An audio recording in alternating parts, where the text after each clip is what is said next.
कल से ठीक है शकील आपसे हम बात करते हैं और इनसे भी बात करते हैं, शाहिद से भी। अभी हमारे साथ अख्तर उमर हयात लालिका डीपीओ विहाड़ी मौजूद हैं, हम उनसे बात करेंगे। डीपीओ साहब, ये सारा जो मामला पेश आया है, एक बेगुनाह आदमी की जान गई है पुलिस के तशद्दुद से, आपके इल्म में आई है ये सारी बात? क्या कार्रवाई की है आपने?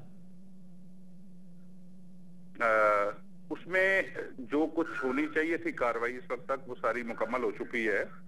उसमें पर्चा दर्ज होना था। उन्होंने कहा जी कि ये हालांकि वाकया जो है वो ये हुआ था कि वहां पे पुलिस गई किसी के पीछे, तो वहां पे उसके बंदा भागा और वो गिरा और उस बेहोश हो गया, उसके बाद उसकी डेथ हो गई।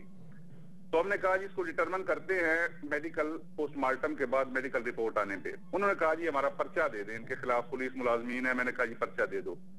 रात को हमने पर्चा दे दिया, सुबह पोस्टमार्टम उसका जो है वो कंडक्ट करवाया। अभी पोस्टमार्टम का रिजल्ट तो नहीं आया, लेकिन ज़ाहिरी तौर पे बॉडी के ऊपर कोई निशान मौजूद नहीं था तशद्दुद का, या कोई चोट का भी निशान नहीं था। रात को मैंने इस चीज को इंश्योर किया। अब सुबह उन्होंने कहा जी कि बिल्कुल हम मुतमिन हैं, और जो उसके लवाहिकीन थे, मैंने कहा जी सारी इंक्वायरी हो जाती है, पुलिस की जो भी इसमें ज्यादती होगी हम उसके खिलाफ उसी तरह कार्रवाई करेंगे।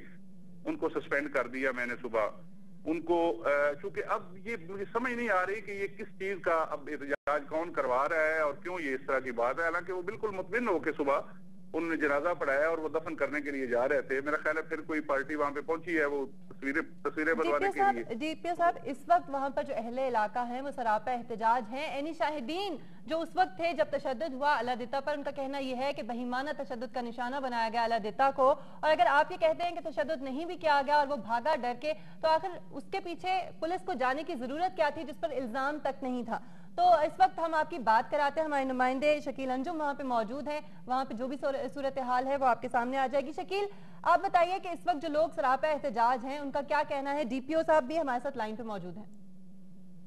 जी मिशल, यहाँ पर जो लोग हैं इन तमाम लोगों का यही कहना है कि जो पुलिस एहलकार गिरफ्तार हुए हैं उनके खिलाफ अभी तक कोई कार्रवाई अमल में नहीं लाई गई, ना ही उन्हें मुअत्तल किया गया है, ना ही उनकी मुकदमे में गिरफ्तारी डाली गई है। वो बिल्कुल थाने में उसी तरह मौजूद हैं जिस तरह बाकी एहलकार हैं।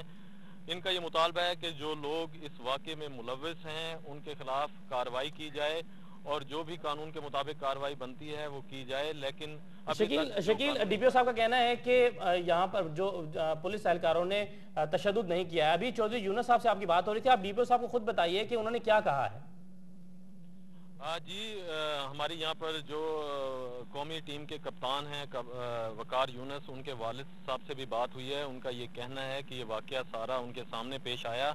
अलादिता को पुलिस एहलकार तशद्दुद का निशाना बना रहे थे, लेकिन अभी तक डीपीओ साहब का ये कहना है क्योंकि वो वहाँ से भाग रहा था इसलिए जो है वो उसकी मौत वाक़ई हुए गिरने की वजह से। हम डीपीओ विहाड़ी की ही बात मान लेते हैं कि अलादिता की मौत अगर गिरने से हुई है तो इस मौत का सबब कौन है, क्या ये बताना पसंद करेंगे? डीपी साहब आप इस पर क्या कहेंगे? और वो जो अलादिता है उसका बेटा भी शदीद जख्मी है, वो कैसे जख्मी हुआ है? आपकी इंक्वायरी क्या कहती है? मैं उसमें यही कह रहा हूँ ना, ये खुद ही शकील अंजुम साहब कह रहे हैं कि अगर ये मान भी लिया जाए कि हम डीपीओ की बात ये मान लेते हैं कि वो भागा है और गिरा है, यही तो चीज डिटरमिन करनी है। उस पे पर्चा उनके खिलाफ दर्ज हो चुका है, वो उनको सस्पेंड किया जा चुका है, चार्जशीट उनकी इशू की जा चुकी है, और ये बात मैंने शकील को बताई दी है कि उनके खिलाफ हम कार्रवाई कर रहे हैं। अभी थोड़ी देर पहले मेरी शकील से बात हुई थी, तो मेरा ख्याल है इससे ज्यादा। डीपीओ साहब, जो तीन बंदे आपने हिरासत में लिए हैं उनकी गिरफ्तारी डाल दी गई है क्या? भाई देखिए, गिरफ्तारी एक अमल, वो गिरफ्तार है, थाने में है, वो मौजूद है, अंदर हवालात में है। अब पता नहीं क्या इसमें क्या उसका बाकायदा रिकॉर्ड में इंदराज किया जाता है। जब वो लोग गिरफ्तार हो जाएंगे तो उनका जो स्टेटस है वो पुलिस वाला नहीं होगा, वो एक मुल्जिम का स्टेटस होगा। लेकिन अभी तक उनका जो स्टेटस है वो पुलिस एहलकारों वाला है, क्योंकि उनके खिलाफ एफआईआर तो दर्ज है लेकिन बाकायदा उनकी बंदी डालकर उन्हें हवालात में नहीं डाला गया है। तो डीपीओ साहब से मैं ये पूछना चाहूंगा, क्या आपने उन्हें लॉकअप में बंद करवाया है और उन्हें मुअत्तल किया है या नहीं? मैं आपको मेरा ख्याल है छठी बार ये कह रहा हूं कि वो मुअत्तल हो चुके हैं, और सुबह के नहीं।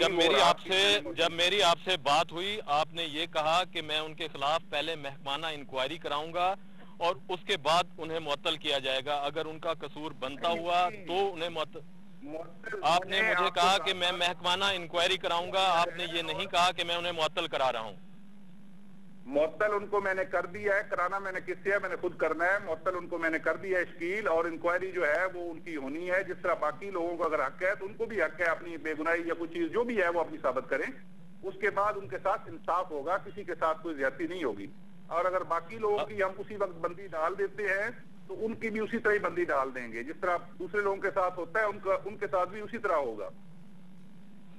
बिल्कुल ठीक है। यहाँ पर मैं बता देता हूँ इन लोगों को कि डीपीओ साहब का ये कहना है कि जो 3 एहलकार हैं उन्हें मुअत्तल भी कर दिया गया है और उनकी गिरफ्तारी भी डाल दी गई है। अच्छा डीपीओ साहब, बाकी जो 3 लोग हैं उनकी गिरफ्तारी के लिए क्या इकदाम किए जा रहे हैं, क्योंकि 6 मुलजिम नामजद किए गए हैं एफआईआर में?